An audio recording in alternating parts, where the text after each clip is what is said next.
Dito po si Ivy Tan. Kaano-ano niyo po siya, ma'am? Kaibigan ko. Kaibigan kong matalik. Sige po. Dito po.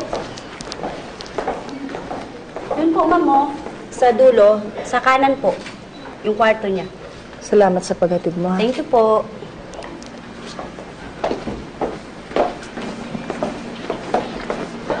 Laura, sigurado ka ba sa gagawin mong to? Gusto ko lang tapusin kung anong namamagitan sa amin. Ang ibig mong sabihin, makikipagbati ka na kay Ivy? Hindi. Pero hindi na naman ako gagawa ng gulo. Gusto ko lang siguraduhin kung anong kalagayan ni Ivy. Na wala na siyang ginagawang kalokohan para mapaghiwalay pa kami ni Alfred.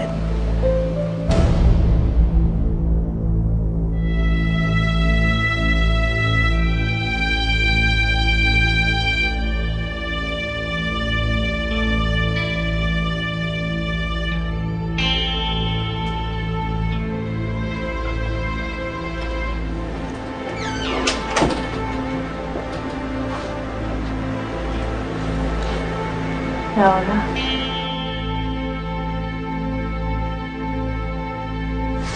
Para sa akin, espesyal tong araw na to eh. Kasi sa wakas, nakita mo na rin tong mukha mo ito. Itong mukhang ito, na dating pinapangit mo, na ngayon, mas maganda pa sa'yo. Parang wala naman nagbago. Kumilos lang ng konti, pero lapnos pa rin yung pagkatao mo. Lumala pa nga yata.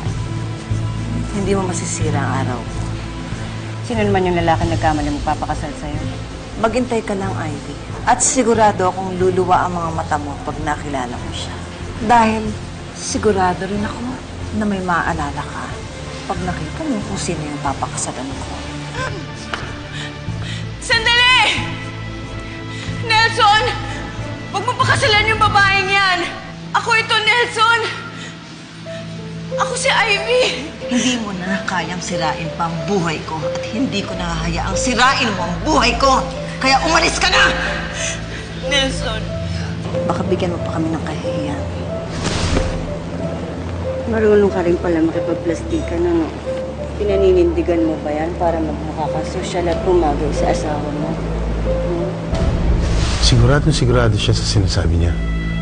Sabi na nga ba, dapat hindi ko na pinuntahan yung Ivy na yun. Nagkaroon patuloy ako ng emotional attachment sa kanya. Bakit sa kanya ka nakagisimpatya? Dapat sa akin ka maawa, Alfred. Kasi ako muntik niya ng pinatay eh. Wala ka nang awa sa akin eh. Dahil kung meron, pupuntahan yung nakalakang babaeng niya.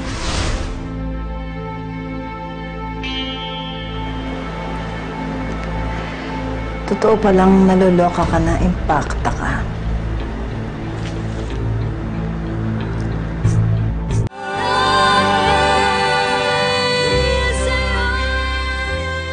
Kamusta ang pakiramdam ng isang nababaliw?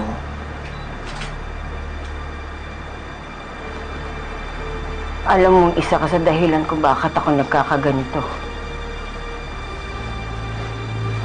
Sa bagay, tama ka naman doon. Buti naman at pinagbabayaran mo na ang lahat ng kasalanan ginawa mo sa akin. Huwag ka mag-alala, Laura. Malapit na akong gumaling. Makakalabas na ako dito. Sisiguraduhin kong hindi na magkukrus ulit ang landas natin. Dapat lang. Siguraduhin mong hindi mo na kami guguluhin ni Alfred. Dahil sa susunod, hindi lang sa ospital o sa kulungan ng bagsak mo, kundi sa morgue.